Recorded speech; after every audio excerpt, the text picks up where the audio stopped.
दोस्तों, आज मैं एक बहुत बड़ा ऐलान करना चाहता हूं। बहुत दिनों से जंगल का मंत्री पद खाली है और मैं चाहता हूं कि आप सब में से कोई एक वो पद संभाले। ठीक है महाराज, जंगल की भलाई के लिए ये जिम्मेदारी मैं अपने ऊपर लेने को तैयार हूँ। देखो देखो भाइयों, जंगल की भलाई की बात कौन कर रहा है? इस लोमड़ी का बस चले तो पूरा जंगल ही खा जाए। ठीक है सरकार, सब लोग इतनी विनती कर ही रहे हैं तो मैं ही बन जाती हूँ मंत्री। अरे अरे, किसने की बिनती? देख रहे हो भाई, 100 चूहे खा के बिल्ली हज को चली। जंगल में चल रही इस बैठक में सभी मंत्री पद की दावेदारी पेश कर रहे थे। सभी मंत्री बनने को तैयार थे, लेकिन राजा के सामने एक अजीब उलझन आ गई कि इतने सारे जानवरों में से आखिर मंत्री बनाए किसे। सभी लोग चुप रहो और मेरी बात ध्यान से सुनो। सबके सब मंत्री बनने को तैयार हैं, लेकिन मैं बिना योग्यता के किसी को भी मंत्री नहीं बना सकता। योग्यता? कैसी योग्यता सरकार? आखिर क्या करना होगा मंत्री बनने को? तुम सबको एक इम्तिहान से गुजरना पड़ेगा। जो उस इम्तिहान में पास हो गया वही बनेगा मेरा मंत्री। इम्तिहान राजा साहब, लेकिन मैं तो एक छोटा सा जीव हूँ, मैं कैसे इन बड़े बड़े जानवरों का सामना कर पाऊंगा? मंत्री बनने के लिए कद काठी, उम्र या ताकत की जरूरत नहीं है। मुझे एक ऐसा मंत्री चाहिए जिसका दिमाग बहुत तेज हो और वो हर समस्या का हल चुटकियों में निकल ले। ऐसा सुनते ही सारे जानवर एक दूसरे की तरफ देखने लगे। लोमड़ी खुश हो गई और सोचने लगी कि मुझसे ज्यादा होशियार तो जंगल में कोई भी नहीं, इसीलिए मंत्री तो मैं ही बनूंगी। ध्यान से सुनो सब, मैं इस जंगल का राजा हूं और इस जंगल को हरा भरा रखना मेरा कर्तव्य है। मैं तुम सबको एक एक पौधे का बीज दूंगा। तुम्हें उस बीज को बोना है और उसमें उगने वाले पौधे की रक्षा करनी है। 1 महीने बाद जिसका पौधा सबसे बड़ा और हरा भरा होगा वही बनेगा मेरा मंत्री। राजा कुछ बीज जमीन पर रख देता है और सब एक एक बीज लेकर वहां से चले जाते हैं। सारे जानवर बहुत खुश थे। उन्हें लग रहा था ये तो बहुत आसान काम है, इसे तो वो बड़े ही आसानी से कर लेंगे।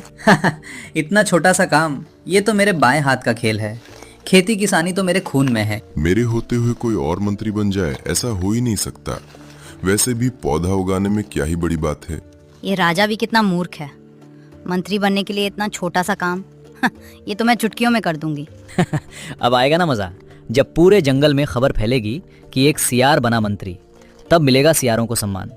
बात रही पौधा उगाने की, तो ये मूर्ख जानवर क्या जाने इसके बारे में। जहाँ एक तरफ सभी जानवर ओवर कॉन्फिडेंस से भरे हुए थे, वहीं पड़कुलिया चिड़िया कुछ विचलित लग रही थी। इस बीज का मैं क्या करूं? मैंने तो आज तक कभी कोई पौधा नहीं उगाया।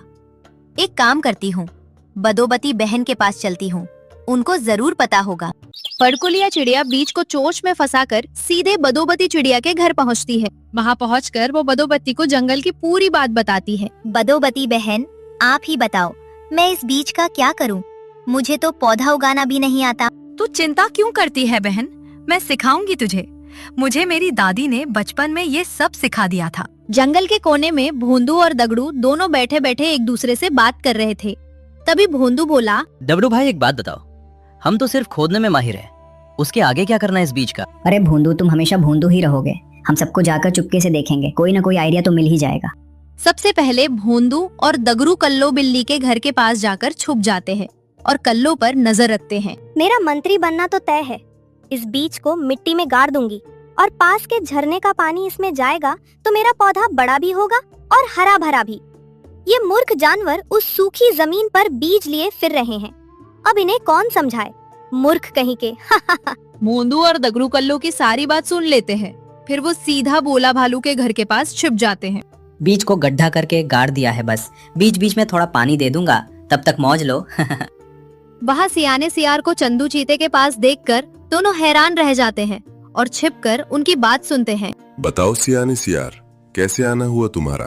क्या किसी ने तुम्हें मेरी जासूसी करने भेजा है? अरे नहीं नहीं मालिक, जासूसी और वो भी आपकी? ना बाबा ना, मैं तो आपको आपके भले की बात बताने आया हूँ। मेरे भले की बात? बताओ जल्दी, ऐसी क्या बात है तुम्हारे पास? मालिक, आपके ऊपर हो रही इस नाइंसाफी को देखकर मुझे बहुत दुख हो रहा है। जंगल में मंत्री बनने लायक तो सिर्फ आप ही हो मालिक। मेरा समय मत खराब कर मूर्ख, सीधे मुद्दे की बात बता। मालिक, आप कहाँ ये सब पौधा वगैरह उगाओगे? ये सब काम तो उन कमजोर जानवरों पर सूट करते हैं। आप तो बहुत ताकतवर हो, मजे से आराम करो और 1 महीने जैसे ही पूरा होने लगे तो सभी के पौधों में से जिसका पौधा सबसे बड़ा हो उस पर अपने बल से कब्जा कर लेना और बाकी सबके पौधे तोड़ देना। इससे आप मंत्री भी बन जाओगे और आपको मेहनत भी नहीं करनी पड़ेगी। सुझाव तो अच्छा है, लेकिन मुझे सोचना पड़ेगा इस बारे में। अभी तुम जाओ यहाँ से। दोनों की ये बातें सुनकर भोंदू और दगड़ू दोनों हैरान रह जाते हैं और वहाँ से निकल जाते हैं। दगड़ू भाई, सुन लिया क्या प्लानिंग चल रही है? चंदू चीता किसी के पौधों को नहीं छोड़ेगा। हाँ हाँ, सब सुन लिया। महीने भर मेहनत करे हम और मजा ले वो, भार में जाए ऐसा मंत्री पद। वो सब तो ठीक है, लेकिन बाकी सारे जानवरों के साथ भी तो ये धोखा ही है ना। क्यों ना हम ये खबर पड़कुलिया चिड़िया को सुना दें। भोंदू और दगड़ू दोनों सीधे पड़कुलिया के पास पहुंचकर सारी बात बता देते हैं। ये तो बहुत गलत बात है।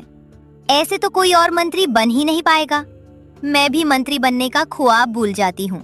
वो सब तो ठीक है पड़कुलिया बहन, लेकिन हम कम से कम उन कमजोर जानवरों को ये बात बता तो सकते हैं जिससे वो फालतू में मेहनत ना करे। सही बात है। अगर उनकी मेहनत का फल उन्हें मिलेगा ही नहीं तो क्या फायदा ऐसी मेहनत का।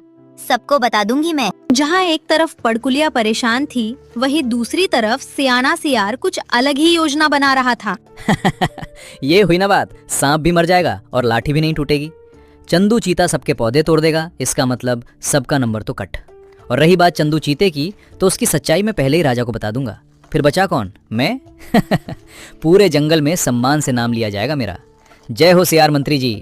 पड़कुलिया चिड़िया कल्लो बिल्ली के पास सारा सच बताने पहुंचती है। अरे कल्लो बिल्ली जी, क्या आपको पता है सियार की सलाह से चंदू चीता सभी के पौधे तोड़ने की फिराक में है। क्या ऐसी बात है?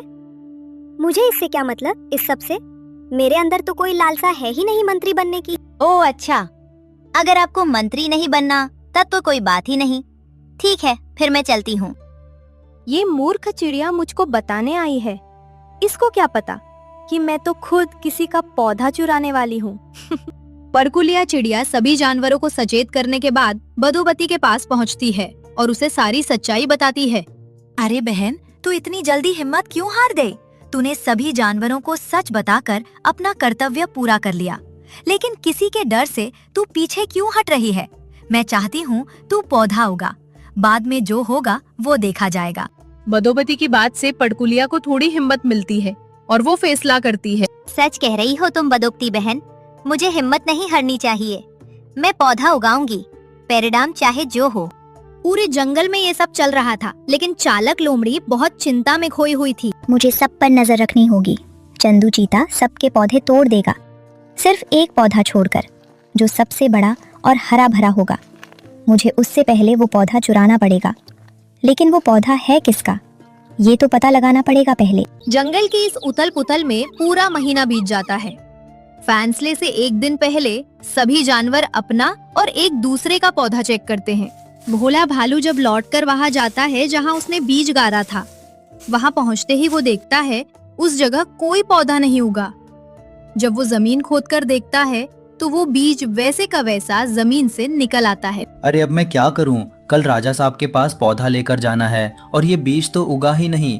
एक काम करता हूँ, जंगल से कोई भी एक पौधा ले आता हूँ और राजा से बोल दूंगा बीज से यही पौधा उगा है।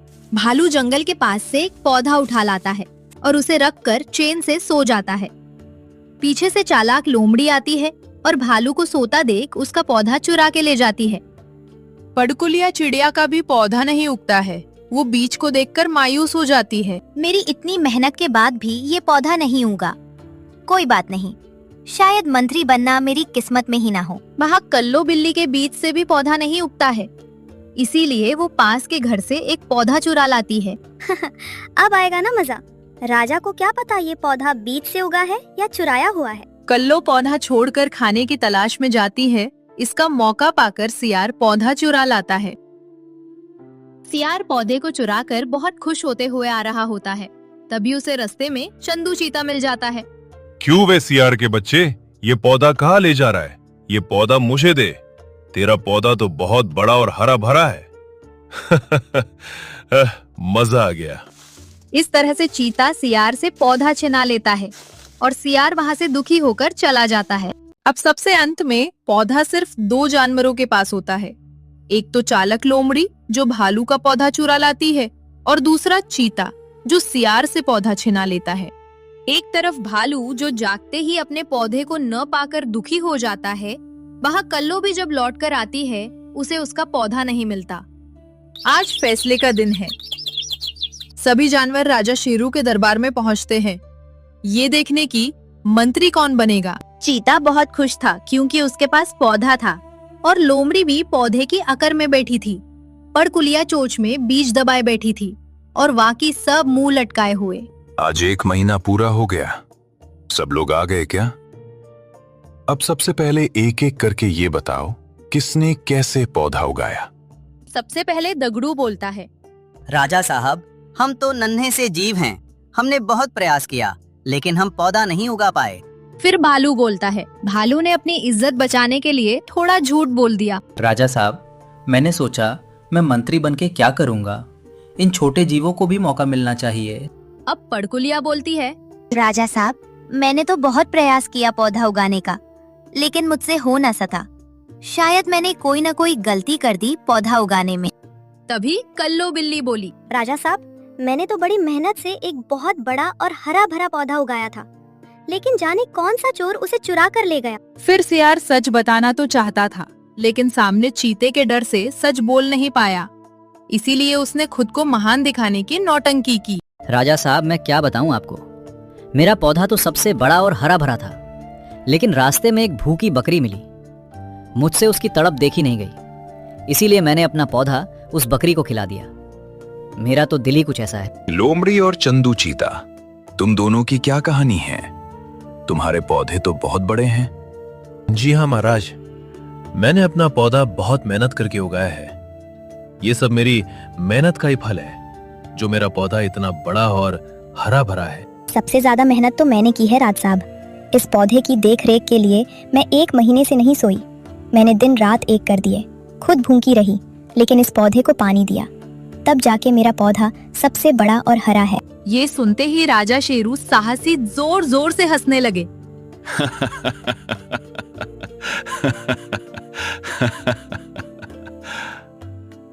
क्या कहा? मेहनत? सभी हैरान रह गए कि राजा इतनी तेज क्यों हंस रहे हैं। राजा साहब, क्या हुआ आपको? आप इतनी तेज क्यों हंस रहे हैं? अरे हंसू नहीं तो क्या करूं? इनकी ये बनावटी कहानियां सुन के हंसी ही आएगी। बनावटी? अरे नहीं राजा साहब, हम तो बिल्कुल सच कह रहे हैं। चंदू चीते की पता नहीं राजा साहब, लेकिन मुझे अपनी पता है। मैं तो बिल्कुल सच कह रही हूँ। देखो देखो, मेरे दरबार में सत्यवादी हरिश्चंद्र जी आए हैं। लेकिन राजा साहब, आप हंस क्यों रहे हैं? ऐसी क्या बात है? मैं जो बताने वाला हूं वो ध्यान से सुनो। एक राजा को ऐसे मंत्री की तलाश रहती है जो उसके प्रति ईमानदार और सच्चा हो। तुम सबकी सच्चाई जानने के लिए ही मैंने सबको नकली बीज दिए थे, जिससे पौधा कभी उग ही नहीं सकता। अब बताओ, मैं इनकी झूठी कहानियां सुन के हंसू नहीं तो क्या करूं? ये सुनते ही वहाँ सभी जानवरों का जैसे चेहरे का रंग उड़ गया हो। क्या राजा साहब वो सारे बीज नकली थे, इसलिए मेरा पौधा नहीं उगा? हाँ, तुमने सही सुना, वो बीज नकली थे। और परकुलिया चिड़िया, मैं तुम्हारी सच्चाई से बहुत प्रभावित हुआ हूं। तुमने किसी बात की परवाह किए बिना सब सच सच बता दिया। और भोंदू दगड़ू, तुम दोनों ने भी सच बोला, इसलिए तुम भी इनाम के पात्र हो। लेकिन जिन्होंने राजा से झूठ बोलने की हिम्मत की, पहले उनको सजा मिलेगी। सजा? राजा साहब, कैसी सजा? हम तो आपको खुश करना चाहते थे बस। तुम मुझे खुश करना नहीं बल्कि मंत्री पद हड़पना चाहते थे। इसीलिए जिसने झूठ बोला है सबको सजा मिलेगी। इसीलिए मैं राजा शेरू साहसी ये ऐलान करता हूं कि कल्लो बिल्ली और सियाने सियार को 1-1 महीने की कैद और चंदू चीते एवं लोमड़ी को 3-3 महीने की कैद होगी। और साथ ही ये घोषणा भी करता हूं, आज से पड़कुलिया चिड़िया को मंत्री पद मिलता है और भोंदू दगड़ू की ईमानदारी के लिए उन्हें सहायक मंत्री पद मिलता है। ऐसा सुनते ही पड़कुलिया और बोंदू दगड़ू के चेहरे खुशी से खिल उठे। वहीं कल्लो, सियार, लोमड़ी एवं चीते के मुंह लटक गए।